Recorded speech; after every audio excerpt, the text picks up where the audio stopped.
નમસ્કાર દર્શક મિત્રો, એચડી ન્યૂઝમાં આપનું હાર્દિક સ્વાગત છે।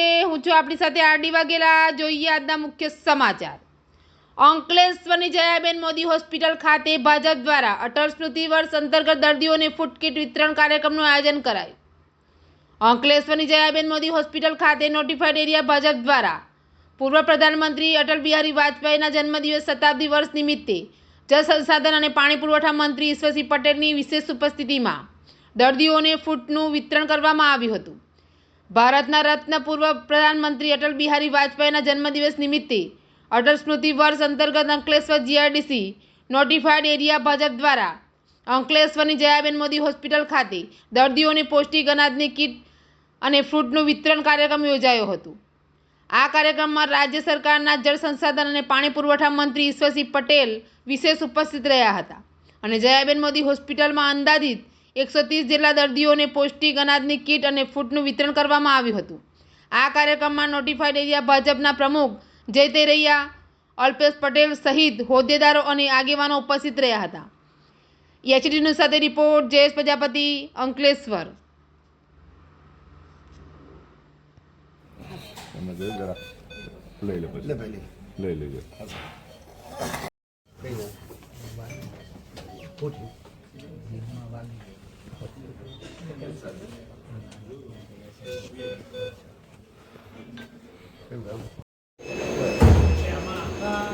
શરીરમાં કેન્સરનું કયું સ્ટેજ છે આપણે કહીએ ને ફર્સ્ટ સ્ટેજ છે ફોર્થ સ્ટેજ છે એ નક્કી કરે પ્લસ માની લો કે આંખની કેન્સરની ટ્રીટમેન્ટ ચાલુ છે।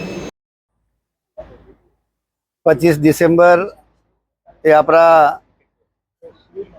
દેશના પૂર્વ વડાપ્રધાન અને ભારત રત્ન એવા સદૈવ શ્રી અટલ બિહારી વાજપેયીના જન્મદિવસ નિમિત્તે આજે અહીંયા શ્રીમતી જયાબેન મોદી હોસ્પિટલની અંદર ફ્રૂટ વિતરણના કાર્યક્રમ રાખવામાં આવ્યો હતો। જે રીતે અટલ બિહારી વાજપેયીની વાત કરીએ તેઓ વિરોધીઓ પણ એમના વખાણ કરતા। જ્યારે સૌપ્રથમ સંસદની અંદર જ્યારે એમને જીતીને ગયા એ વખતે દેશના સૌપ્રથમ વડાપ્રધાન જવાહરલાલ નહેરુ હતા, ત્યારે ખૂબ સારું ભાષણ એમણે કહ્યું। ત્યારે જવાહરલાલ નહેરુએ એમ કીધું કે આ યુવાન એક દિવસ આ દેશના વડાપ્રધાન બનશે અને સતત 3 વાર આ દેશના વડાપ્રધાન તરીકે જે રીતે કામ કર્યું, એમાં સુવર્ણ ભુજ યોજના હોય કે સર્વ શિક્ષા અભિયાન યોજનાઓ હોય, આ યોજનાઓ એમના સમયની અંદર શરૂઆત થઈ। જોયું છે કે શિક્ષણની અંદર પણ સર્વ શિક્ષા અભિયાન દ્વારા અનેક શાળાના ઓરડાઓ બનાવીને આજે જે વિસ્તારમાં શાળાના ઓરડાની કમી હતી એવા વિસ્તારોની અંદર એનો લાભ મળી રહ્યો છે અને લોકોને એનો લાભ પણ મળી રહ્યો છે। ત્યારે સદૈવ વાજપેયીજીને આ તબક્કે હું એમને શ્રદ્ધાંજલિ અર્પણ કરું છું।